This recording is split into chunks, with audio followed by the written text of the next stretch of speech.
Hello, my pickles. My name is Sarah, Pearls of Wisdom and Food on both YouTube and Facebook. And here's another day. Here we are. And it's raining. It feels like the first time in forever. It's very nice to feel it, you know? So here we are. It's another day. Did you track what you're going to eat today?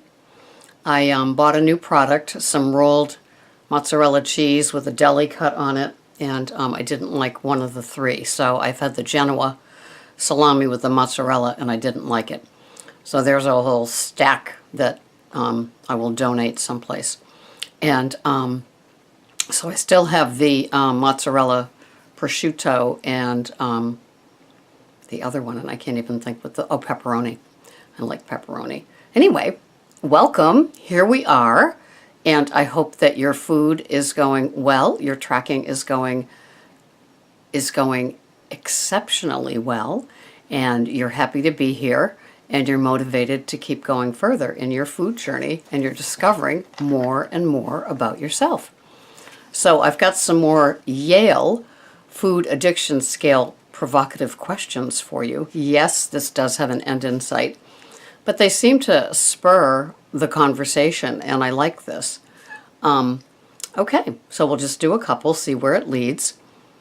I have consumed certain foods, hello, my hand is already up, to prevent feelings of anxiety, agitation, or other physical symptoms that were developing.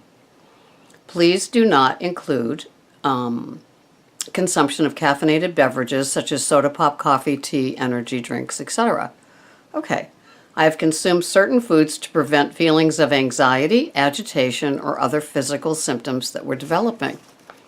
Of course, that is the nature of my beast that I call Ms. Slick. Whatever I could do to avoid feeling was always medicated with food. That's what I turned to.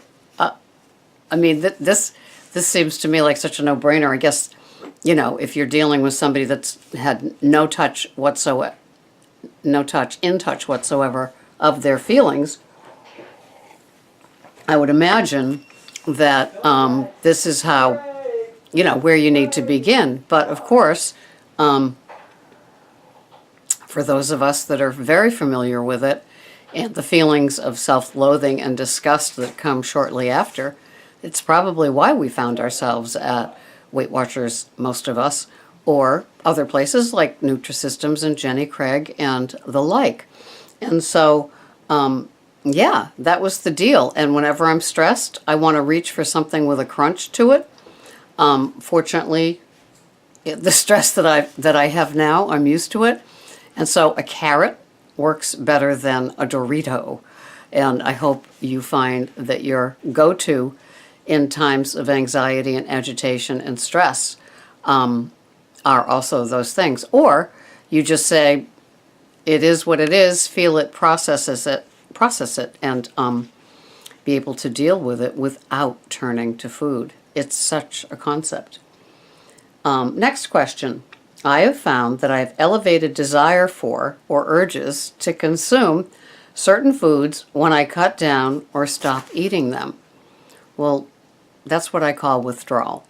And I am very familiar with withdrawal. That's all I want once I've given it up. You know that feeling when you went from your standard American diet, your sad diet, to say Weight Watchers. And suddenly here you are. And, you know, maybe it doesn't happen in the first couple of weeks because you've got a new program, you're learning the tracker, you're figuring out your smart points, you're kind of shopping for them, and it's kind of fun. You know, it's like a new game, it's busy.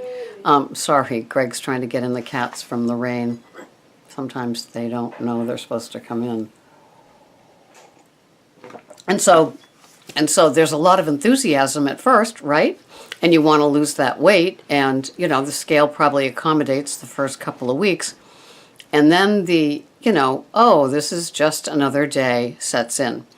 And with that just another day comes feelings of missing. You know, you might have overdone it that food funeral that we're very familiar with so much before, say, entering Weight Watchers and going into that meeting and getting the weigh-in. You might have eaten so much at your food funerals that it just feels like a relief to not have that overstuffed, bloated, beached whale feeling. But then after a couple of weeks, it's kind of like, I'm missing my sugar, I'm missing my junk, I'm missing my pop, I'm missing my Monster.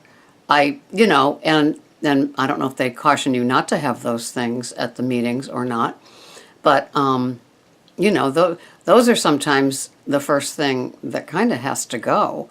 The addiction, whether it's sugar-free or loaded with the sugar, it's just not a good idea. And there's no nutrition in those things. Maybe there are in the Monster drinks, I don't know. I think they might load them up with chemical vitamins, but there are definitely better choices in the food world that you could have. Forget organic, forget, natural, just better choices. Even a non-organic carrot would be better, right? So, of course, my desire is elevated. That's all I think about.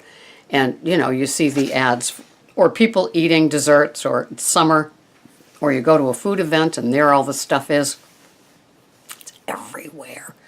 And so the elevated desire can really be triggers from seeing it and cravings from letting that trigger get manipulated into the craving. And it's just not a good place because you're not safe. And unless you have the tools in place, it might not be a good idea for you to give it much more thought. Okay, and we'll make this one the last one. My behavior with respect to food and eating causes significant stress. Yeah. And sometimes that stress can be more so for the significant other that live with you, that is living with you and is, going through this journey with you. And at first they're loving and kind and supportive. And then because of your behavior, they get kind of maybe tired of it. Maybe it becomes the only focus in the household. And it becomes, they start looking at you like, you are so self-centered. What about the rest of us? We have to put up with your moods and your foods and all of that. And so we need to be just a tad mindful of the people that we share the same home with and perhaps are feeding as well, and know that they're not on our food plan. And, we might have to cook separate meals if that's what we have to do. And that's what I've done many a time. Last night, Greg had his, he went fishing a couple of times. I went with him and caught some fish. And so he had fried fish for his dinner with a tomato salad. And I had my 3 ounces of Mississippi roast on my roasted and steamed organic vegetables. And I was quite happy, and he was too. And so that's what we do sometimes. Is it extra work? Of course it is. Are you worth it for the extra work? Yes. And to do it in a non-grumpy way. Your family is not on your food journey, you are. And so it's just kind of nice not to take it out on another person that you're missing your fill-in-the-blank sugar, white flour item, junk food, processed food, maybe pop, all that kind of stuff. And so, it's hard. It's hard for us, but it's hard for them to deal with us when we're having a difficult time. So keep that in mind if you are withdrawing from something, that it's best to do it and find some peeps, find some pickles, find some people that are under the same tent as you are, that can share the feelings. Find the podcasts, find the websites where you can blog and read blogs and learn how to deal with it.